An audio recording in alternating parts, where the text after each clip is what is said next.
My name is Nora Whitcomb, and I was 32 years old. The afternoon my mother-in-law placed a sealed DNA report on a linen-covered table in front of 160 people and tried to turn my babies into evidence. It was Saturday, the 20th of September 2025, the 70th anniversary of Whitaker Farm. There were white folding chairs on the lawn, pitchers of sweet tea sweating under the Missouri sun, and a gold-lettered banner tied between two oak trees that read, Faith, Family, and Soil. My 9-month-old twins, Caleb and Clara, were asleep in their double stroller beside my chair. Caleb had one fist tucked under his chin. Clara's tiny hand was wrapped around the edge of her blanket, the way she used to grip the wires in the NICU when she was too small to know what fighting meant. Marlene Whitaker stood at the head table in a cream church suit, her crosspin catching the light. She lifted the envelope like it was scripture. Today, she said, looking straight at me, this family finally learns who those children really belong to. The yard went quiet. Even the ice in the glasses seemed to stop shifting. My husband, Graham, stood 3 feet behind her. Not beside me. Not beside our children. Behind his mother. That told me everything. Marlene thought that envelope would ruin me. She thought it would prove I had brought another man's children into the Whitaker bloodline. She thought I would cry, beg, or run. But I had read that report 3 days earlier in my lawyer's office. Caleb and Clara were Graham's children. That was never the secret. The secret was buried 1 generation higher, under 36 years of Sunday dinners, church smiles, family portraits, and one old lie Marlene Whitaker never thought a DNA test would be smart enough to find. Please subscribe to support the channel. I bet your phone battery is at 43% right now, right? If that's true, type 1. If not, type 2. Let's see whether I got it right. Alright, enough talking, let's begin the story. The strange thing about Marlene Whitaker was that she never sounded cruel the first time you heard her speak. That was what made people trust her.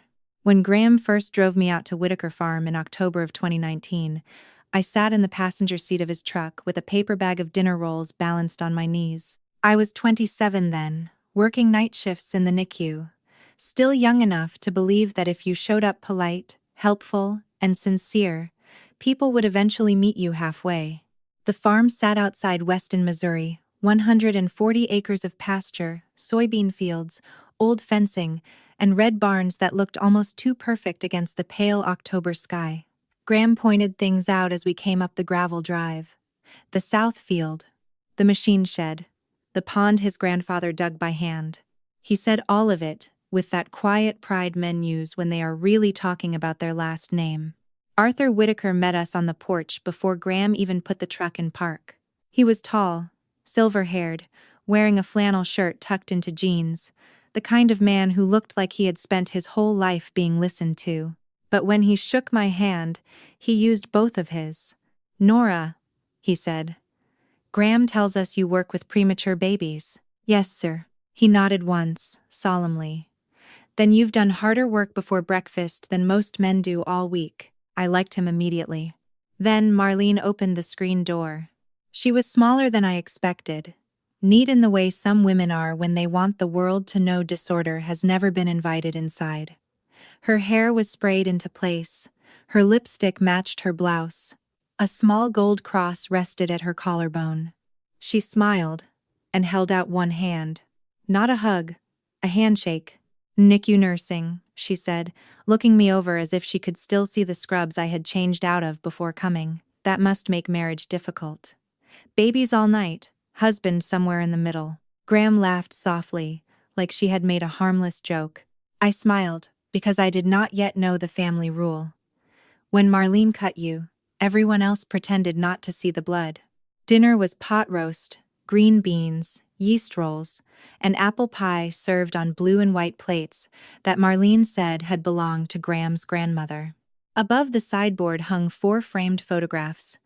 Arthur's father in a work shirt, Arthur in his army dress uniform, Graham at 12 holding a blue ribbon from the county fair, and a stern black and white portrait of a man Marlene called the first Whitaker to work that soil. She caught me looking. Same eyes, she said, touching the edge of Graham's childhood frame. That's how you know family. Graham kept eating. He did not look embarrassed. That should have warned me.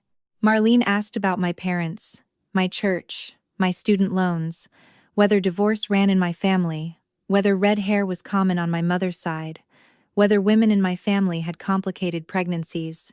Each question wore Sunday manners. Each one had teeth. Later, while I was rinsing plates at the sink, I heard her voice drift in from the hallway. She seems sweet enough, Marlene told Graham, but sweet doesn't always mean suitable. I stood there with my hands under warm water, watching gravy slide off a dinner plate. Graham came back into the kitchen a minute later and kissed my temple. Don't take Mom too seriously, he whispered. She just cares about where people come from. Back then, I thought that was old-fashioned. I did not understand that one day, she would make my children answer for a question that had never truly belonged to them. Caleb and Clara were born on Valentine's Day, which sounded sweet only to people who had never watched a delivery room turn quiet too fast. I was 34 weeks pregnant when my blood pressure spiked during a routine appointment. 1 minute, a nurse was adjusting the cuff on my arm and telling me to breathe normally. The next, an OB was standing in the doorway, using that careful voice medical people use when they are trying not to scare someone who already understands the numbers on the screen. Because I did understand them. I knew the look on a nurse's face when she reads a monitor and stops smiling. I knew the difference between urgent and emergency. I knew that when someone says, "We're going to move quickly," they have already decided there is no safe way to move slowly. Graham held my hand during the C-section. His palm was damp. He kept saying, "You're okay," even though neither of us was sure the babies were. Caleb came first. 4 pounds 11 ounces. Clara came 2 minutes later.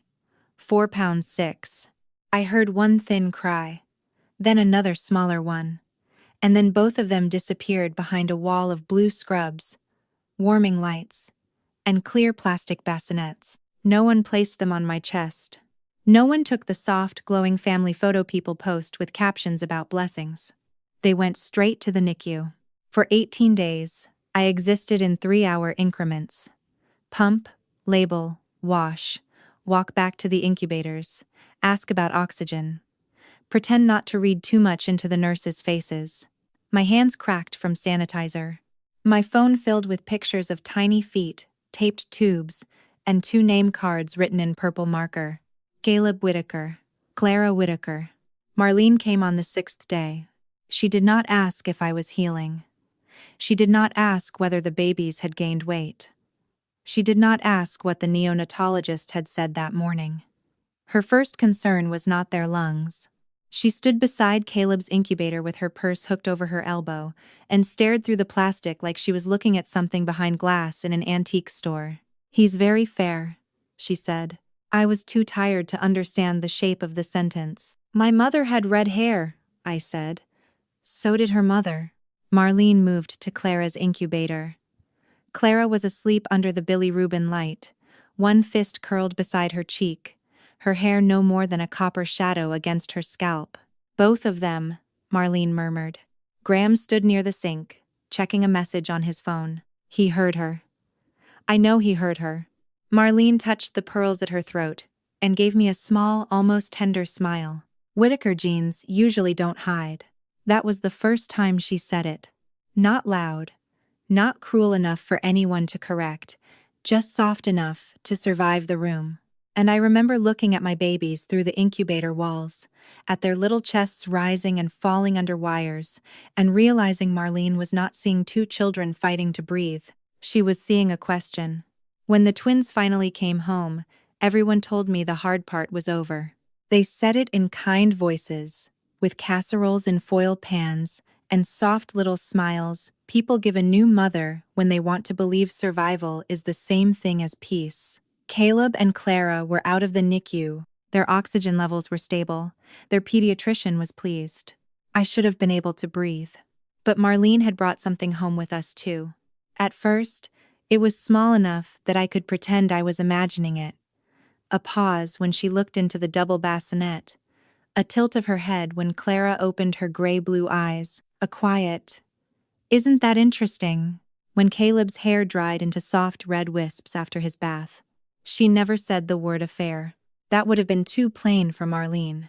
She preferred suggestion. Suggestion let her keep her hands clean.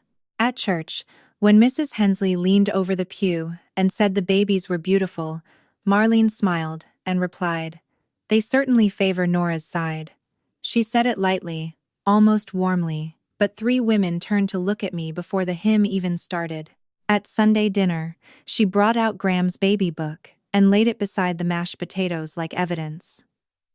His first hospital bracelet was taped inside, a lock of his dark baby hair, a photograph of Arthur holding him on the porch, both of them brown-eyed and solemn, looking less like father and son than the same man printed in 2 different sizes. Marlene tapped the page with one polished nail.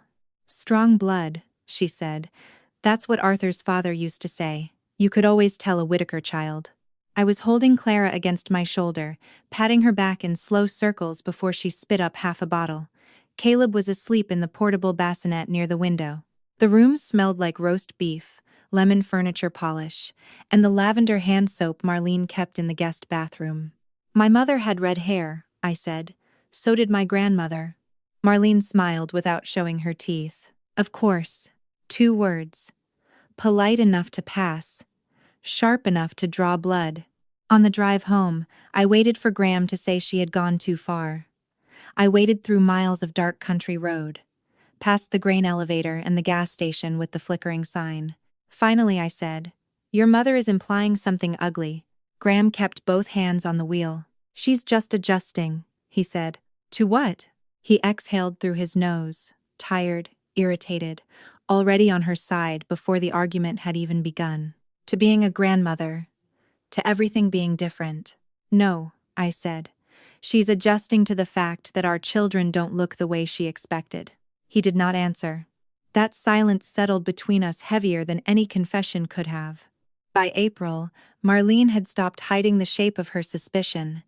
She would call Graham when I was in the room and lower her voice just enough for me to hear pieces of it. Men don't always see what women see.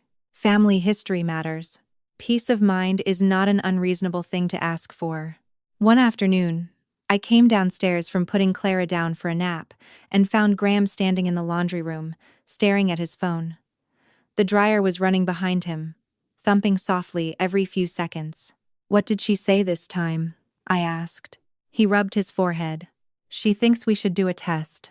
The house seemed to go still around that sentence.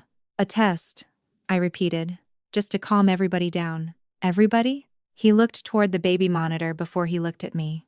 I was still wearing a burp cloth over one shoulder. There was formula on my sleeve. I had slept maybe 4 broken hours in 2 days.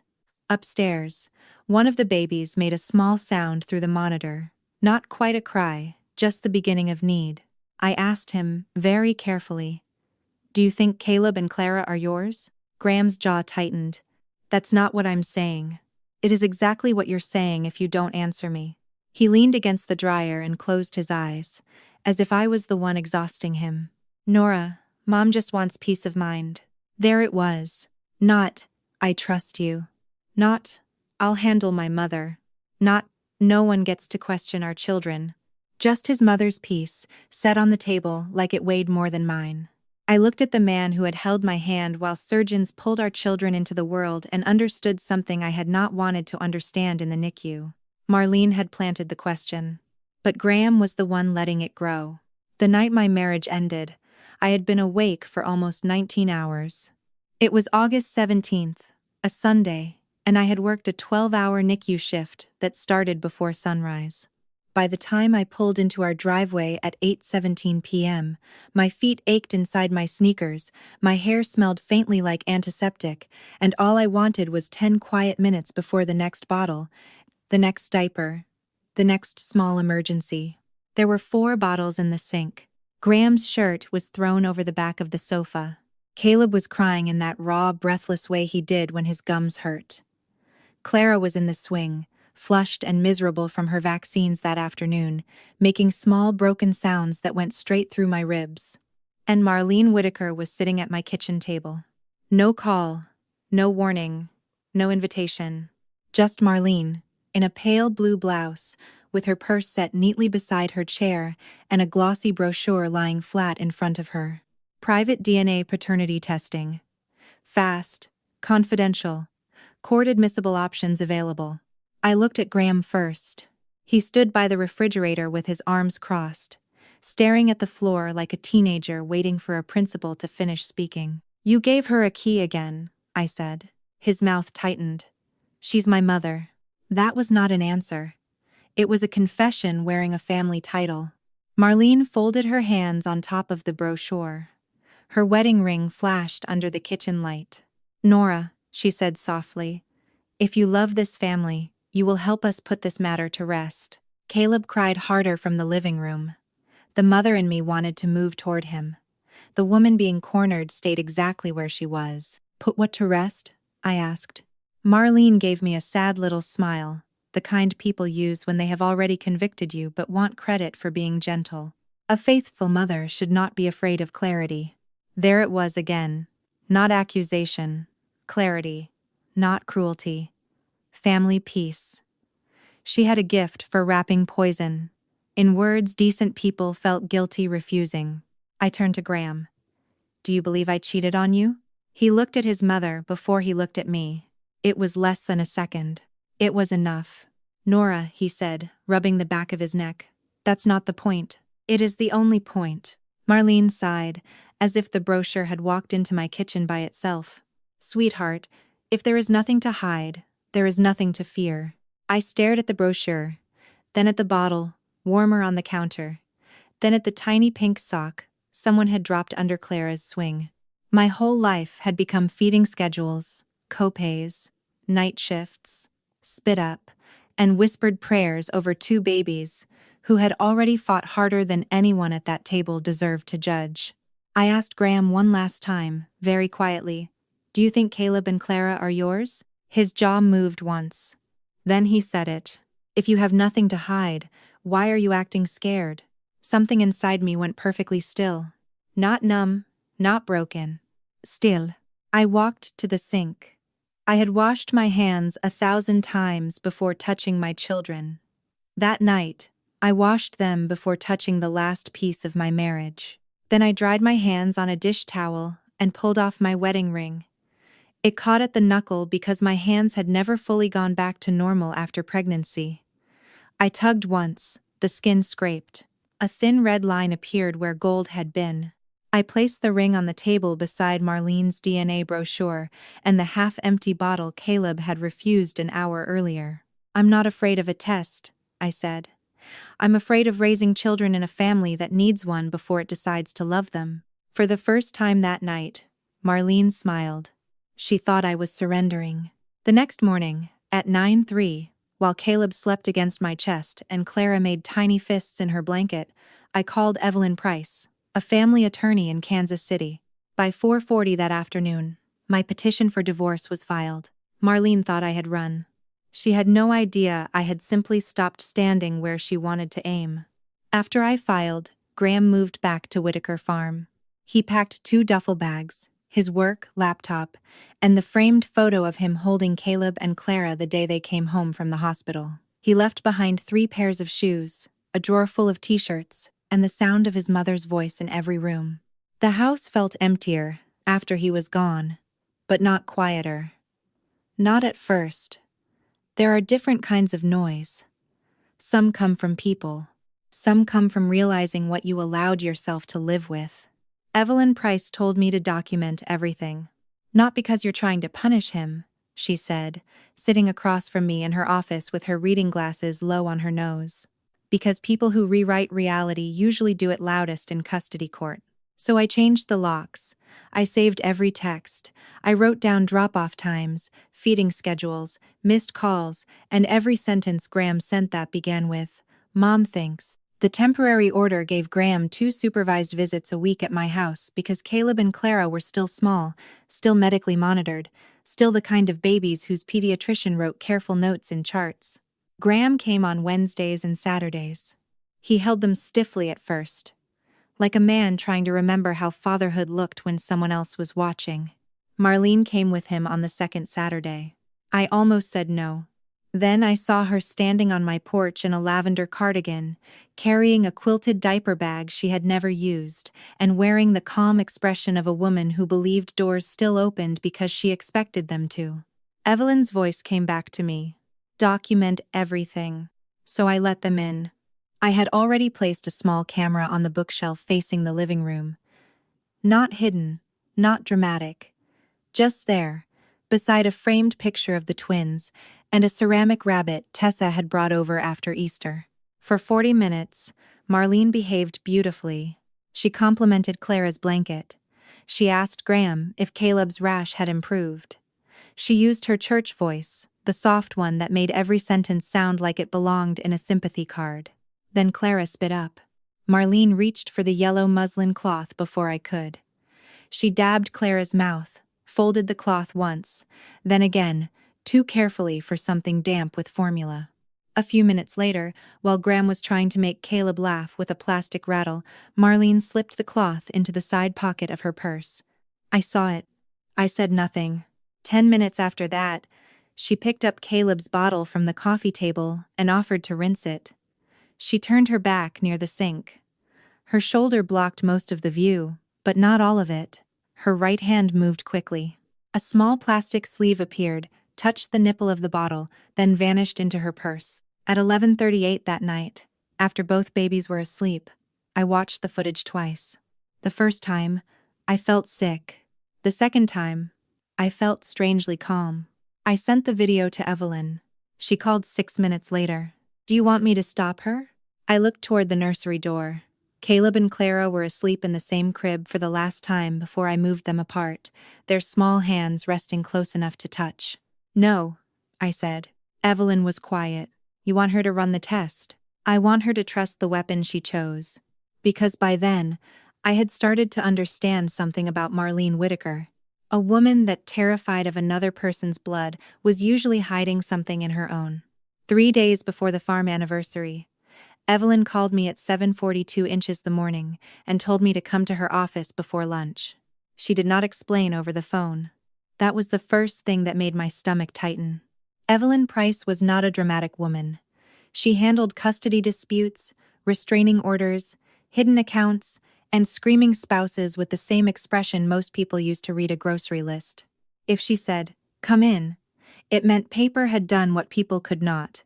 It had told the truth.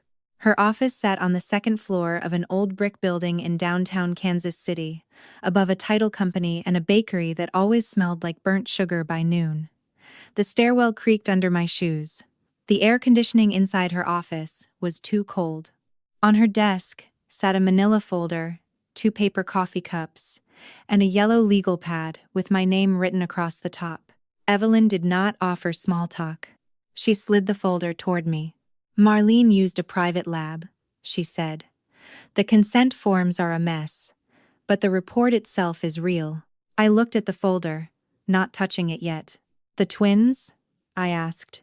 Evelyn's face softened in the smallest possible way. "Caleb and Clara are Graham's biological children. The probability is 99.98% for both." I closed my eyes. Not because I was relieved. I had never needed a lab to tell me who I had been faithful to. I closed my eyes because my children had been reduced to percentages before they were old enough to say their own names. When I opened them, Evelyn had not moved. "There's more," she said. The room changed shape around those words. She turned to the 3rd page and tapped a paragraph near the bottom. "Extended kinship analysis." I read slowly at first, then once more, because my mind refused the sentence the first time. "Graham Whitaker is not genetically consistent with being the biological child of Arthur Whitaker." For several seconds, the only sound in the office was the faint hum of the vent above us. Evelyn placed another sheet beside the report. An old newspaper clipping, photocopied until the edges had gone gray. A local band outside a bar, called the Blue Lantern, dated spring of 1988. In the center stood a man with a guitar, dark hair brushing his collar, smiling like consequences were for other people. Russell Dean. The name appeared again in the DNA notes as a probable paternal match. I stared at it until the letters stopped looking like letters. Arthur had been in Oregon for a school board exchange most of that spring. Graham had been born the following January. Evelyn said it quietly. She did not need to say more. Marlene had sent my baby's DNA into the world, looking for my sin. It had found hers. Has she seen this? I asked. The lab confirmed delivery to the Whitaker address this morning at 8:12. I looked out the window at a city bus sighing to a stop below. People stepped on. People stepped off. The world kept moving, rude and ordinary. Evelyn folded her hands. What do you want to do? I thought of Arthur's kind hands around mine the first night I came to the farm. I thought of Graham asking why I was scared. I thought of Marlene touching her pearls while my children breathed through wires. I don't want to use it, I said. Then I looked back at the report. But if she puts my children on trial, I won't let her choose the verdict. The Whitaker Farm anniversary had been on Arthur's calendar since June. 70 years. That was how long the land had carried their name.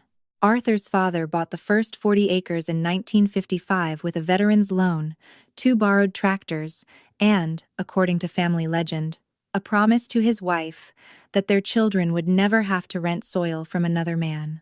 Over the decades, 40 acres became 140. A barn went up, then another. Fences moved. Trees came down. Children were born, photographed, baptized, and measured against the same porch rail. Arthur believed in land the way some people believe in scripture.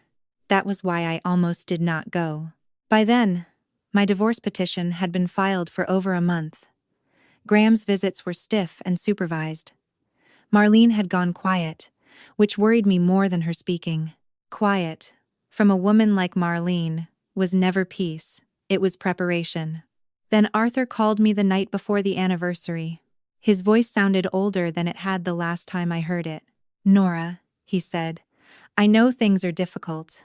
I won't pretend I understand all of it. I stood in the nursery doorway, watching Caleb sleep with one hand tucked beside his face. Clara was awake, blinking at the ceiling fan like it was telling her secrets. Arthur cleared his throat. But those babies are still my grandchildren, unless God himself tells me otherwise. I closed my eyes. He meant it as kindness. That was what made it hurt. Because God had not told him otherwise. A lab had. Just not in the way anyone expected. When I arrived at the farm the next afternoon, the place looked like a photograph staged for a county magazine. White chairs lined the lawn in careful rows. Long tables sat under rented tents, covered in red-checked cloths and crowded with lemonade pitchers, brisket trays, deviled eggs, peach pies, and bowls of potato salad. A banner stretched between 2 oak trees in gold letters. Whitaker Farm 70 Years of Faith, Family, and Soil. I parked near the gravel edge with Evelyn in the passenger seat and Tessa following behind in her old Subaru. For a moment, none of us moved. Tessa leaned into my open window and looked across the lawn. That is a lot of people for a family picnic, she said. It was never just a picnic, Evelyn replied. She was wearing a charcoal dress, low heels, and the expression of a woman who had already read the rules and found the loopholes. In her leather bag were copies of the DNA report, the temporary custody order, and the video of Marlene taking samples she had no right to take. I had Caleb and Clara in the double stroller. Caleb was awake, chewing on the corner of a soft blue blanket. Clara slept with her mouth slightly open, one sock already missing. I fixed it before we crossed the lawn. Small things mattered when everyone was watching. Graham saw us first. He stood near the drink table in a navy sport coat, looking thinner than he had in August. His eyes went to the stroller, then to Evelyn, then to me. For half a second, I saw the man from the operating room, terrified and human. Then Marlene appeared beside him. Cream suit, gold crosspin, hair perfect, face calm. Too calm. She smiled at me like nothing had ever happened in my kitchen. Like she had not stolen saliva from a baby bottle. Like she had not opened an envelope that morning and seen the foundation of her life split down the middle. Nora, she said, I'm glad you brought the children. Evelyn answered before I could. As their mother, she decides where they go. Marlene's smile held. but her eyes moved. Arthur came down from the porch then, wearing a white shirt and suspenders, carrying himself with the careful pride of an old man trying not to show pain. He bent toward the stroller but did not touch the babies without asking. "May I?" he said. That nearly broke me. I nodded. He placed 2 fingers gently against Caleb's blanket, then looked at Clara like she was something holy. "I was hoping to make an announcement today," he said quietly. "A college fund. For both of them. 180,000, set aside properly." Behind him, Marlene's face did not change, but her hand tightened around the stem of her iced tea glass. And in that tiny movement, I understood. She had not come to confess. She had come to control the damage. Reverend Paul Mercer opened the ceremony with a prayer about roots. That was the word he used. Roots. He thanked God for soil that held, for families that endured, for names passed from one generation to the next. Around me, people bowed their heads under the white tent, while Clara stirred in the stroller and Caleb chewed quietly on his blanket, unaware that grown adults had gathered to debate whether he belonged to the last name printed on the banner behind us. Arthur spoke after the prayer. He stood near the microphone, with one hand resting on the back of a wooden chair, not because he needed support, but because the chair had belonged to his father. He told the story of the first 40 acres, the failed soybean crop of 1,962, the tornado that took the West Barn, and the summer Graham learned to drive a tractor before he could parallel park. People laughed softly at that. Even Graham smiled. For a few minutes, I almost let myself believe the day might pass without blood on the table. Then Marlene touched Arthur's elbow. It was a small gesture, polite, wifely, the kind no one would question from a woman who had spent 40 years arranging church luncheons and funeral receptions. Arthur paused. Marlene rose before he could finish. "Before we celebrate the next generation," she said into the microphone, "I believe there is something this family must face honestly." The air shifted. Not loudly. Not dramatically. Just enough for forks to stop moving, and conversations to die at the edges of the tent. Evelyn straightened beside me. Tessa's hand found the back of my chair. Marlene turned slightly, letting the whole lawn see her profile, the gold cross at her collar, the soft sorrow she had arranged on her face. "I know some people may think I am old-fashioned," she continued. "Maybe I am. But children deserve truth. Families deserve truth. A grandmother has a duty to protect what generations before her built." She reached into her cream leather purse. Graham went still. I watched his face then, not hers. His eyes dropped to the envelope before it even cleared the purse. He knew. Maybe not everything, but enough. Marlene held the sealed DNA report in one hand. A murmur moved through the guests, like wind through dry corn. She looked at me. "Nora," she said, her voice gentle enough to fool strangers, "would you like to say anything before I read this?" There it was. The stage. The audience. The invitation to collapse. She wanted tears. Anger. Panic. Something messy enough to make guilt look believable. Clara woke and made a small questioning sound from the stroller. I reached down, touched her blanket, and looked back at Marlene. "Read it," I said. "Not Mom. Not Mrs. Whitaker. Just Marlene." Her smile tightened. Then she slid one polished finger under the flap and opened the envelope. Marlene unfolded the report with the slow confidence of a woman who had already rehearsed the wound she planned to deliver. For 1 second, she looked almost peaceful. Then her eyes found the first line. The change in her face was small at first. A blink, a pause, the slight tightening around her mouth. Her finger moved down the page, then back up again, as if the words had rearranged themselves while she was reading. Arthur leaned toward her.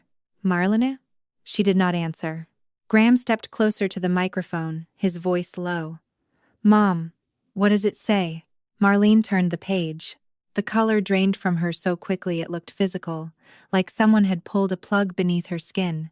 Her hand tightened around the report until the paper bent. I heard Tessa inhale beside me.